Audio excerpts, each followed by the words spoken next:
Ang akala ko po ay nakalimutan niyo na yung sinamahan namin na pinsan namin o yung cousin ko na sinamahan namin dun sa southern part ng Alberta. At yun po ay si Justin nga, no? Kasi sabi ni Kuya Jericho Bruno, yung comment niya dito, kumusta na kaya ang sinamahan mo na nag-flag polling para makakuha ng work permit? Marirenew pa ba kaya yon? So, malaking tanong yon, ano? Kasi sa totoo lang, sa kasalukuyan ay maraming hindi na-renew o hindi marirenew ng kanilang LMIA at ng kanilang, let's say, panibagong job offer sa kanilang mga employer. It's because of the percentages na ibinibigay ng bawat province o ng federal government itself. Halimbawa, binigyan ng 100 slots ang Saskatchewan. Halimbawa lang po ito, ha.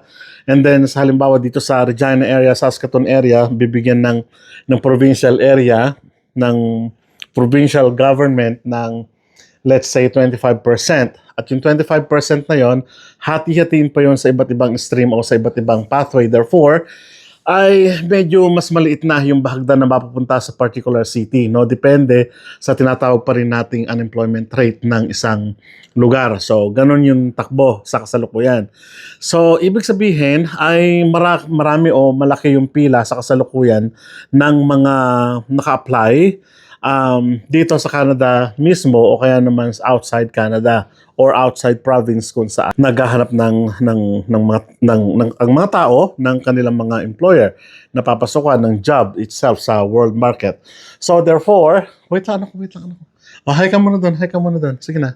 Hi muna. Hi. Malikot po, ano?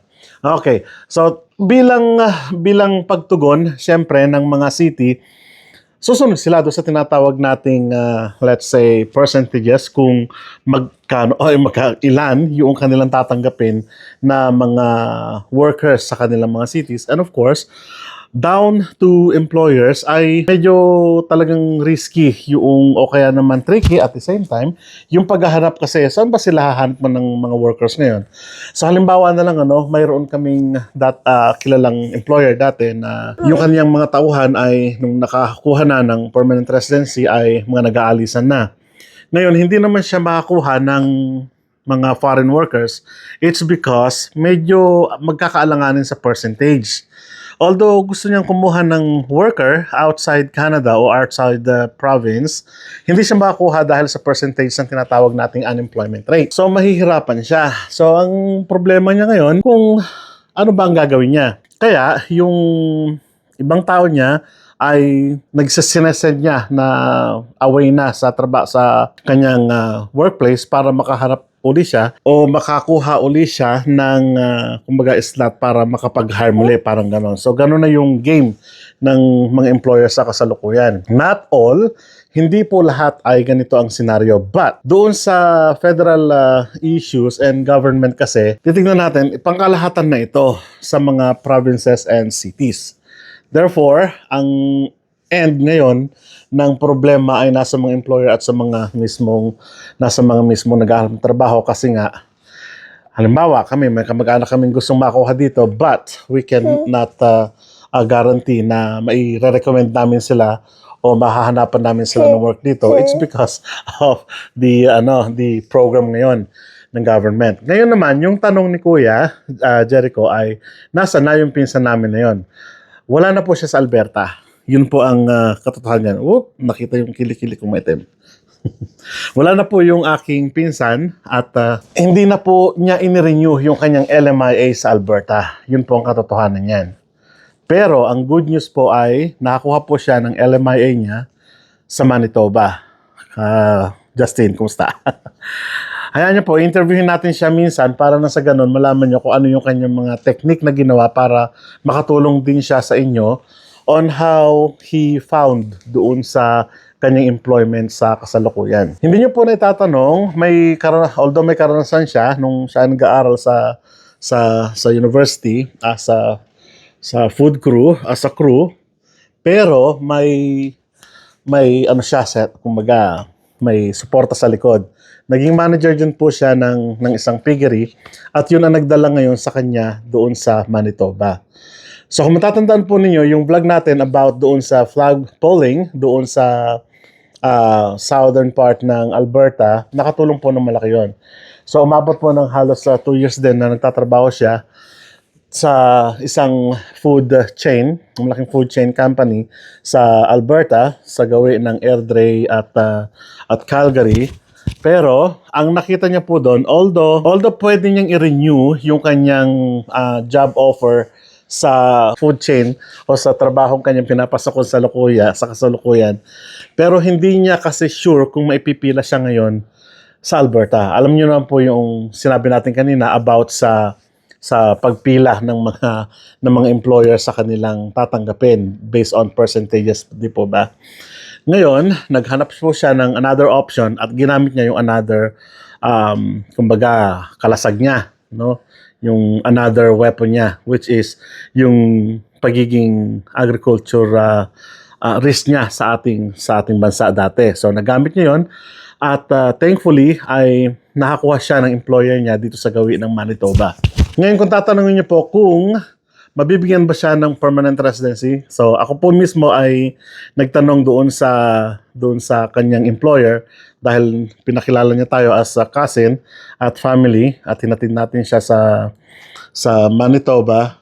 And yes, ang sabi po ng employer niya will take good care of him. So therefore, alam niyo naman po ang mga puti kapag nag-promise sila, they keep holding onto their promise, ano. So yun ang ating titingnan doon.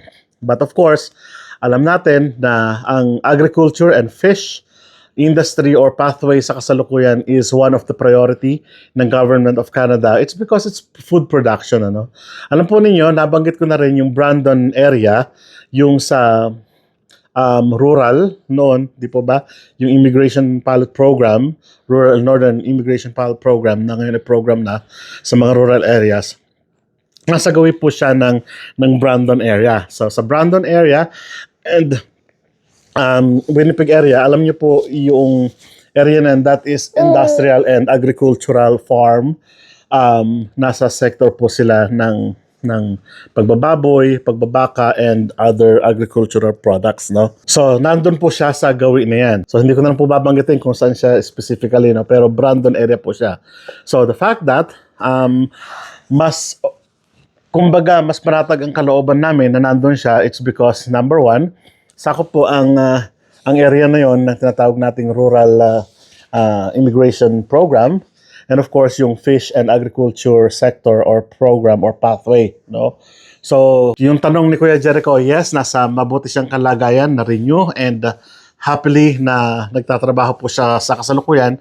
Sabi ko nga one time ay bibigyan natin siya ng chance na ma-interview para nang sa ganon ay malaman nyo kung ano yung mga technique na kanyang ginawa. But ang naging punto dito ay kung ikaw ay mayroon pang ibang skill, yung legit skill pwede kang makapaghanap ng trabaho kung halimbawa you think na hindi na marirenew yung LMIA, ang yung job offer from the specific company, pwede na magamit ninyo yung skill na yon kasi alam niyo naman po yung tinatawag natin Canadian Experience Class or CEC na pwede niyong gamitin din, ano? Remember, isa sa pinakamalaking draw sa kasalukuyan ng federal government sa Express Entry and Provincial Nomination Program or Nominee Program is the, of course, CEC, Canadian Experience Class, under yung sa tinatawag nating Express Entry and Provincial Nomination Program. So therefore,